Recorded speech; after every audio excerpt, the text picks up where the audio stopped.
Hello, I'm Gustavo and this is Stories from Cinema. Regardless of what type of films you like, this is one of the films you have to watch and I promise you that you will enjoy each and every second. 12 Angry Men places the audience in the feet of a jury that must reach an absolute decision in regard to declaring a defendant as either guilty or not guilty. The defendant in question is a young man who is being accused of murder, and as simple as it may seem, a single doubt can change it all when making a decision. You really think he's innocent?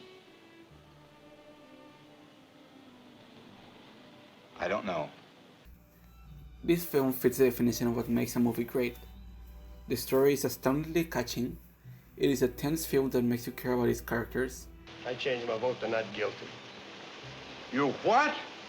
And the acting is right on point, especially Henry Fonda, who steals the spotlight. Screenwriter Reginald Rose wrote a story that had a lot of twists and made the spectator think about all the variables that could affect the final decision from the jury. But the one who puts this all into action is director Sidney Lumet, whose career throttle remained consistent until his death. The script could easily be done as a play rather than a film, not only because it is situated in mainly one set location, but because it is an exploration of personal decisions and involves a lot of dialogue, which was perfectly written and executed. Taking the decision of producing it for the big screens was a correct one, and because of this, it can easily explore each of the 12 jurors' personalities and backgrounds, which therefore will affect their position in regard to the defendant. Almost the whole movie lacks music companion, and that's okay. The viewer is so invested in the characters' possible decisions while determining themselves if the defendant is either guilty or not, that they do not care if there is any sound other than incredible dialogue. Going back to the script, this is a master lesson for screenwriters who are struggling to find a real and believable conflict for the scripts. We learn from this film that any doubt that can be thought on any given situation can generate a conflict that will exponentially grow until the characters on the script start to doubt about themselves, and therefore fight because their emotions are steaming hot, just because they didn't know they could change their opinion on something quote-unquote simple. Movies are driven by dialogue, excluding the obvious ones, but most importantly, they're driven by their characters.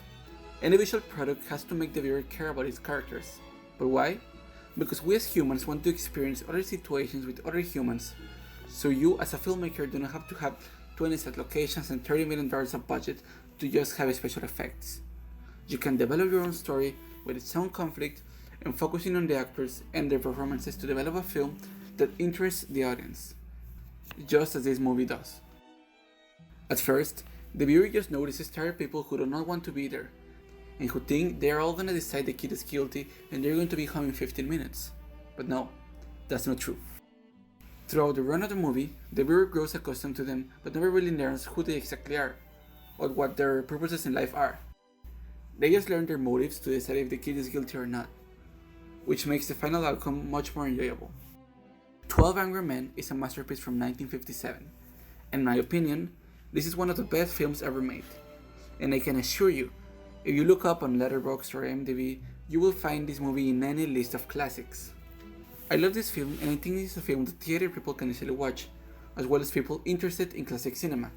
And anyone else who just wants to have some fun watching a movie, you will find this one very intriguing, and it will keep you hooked throughout the hour and a half duration.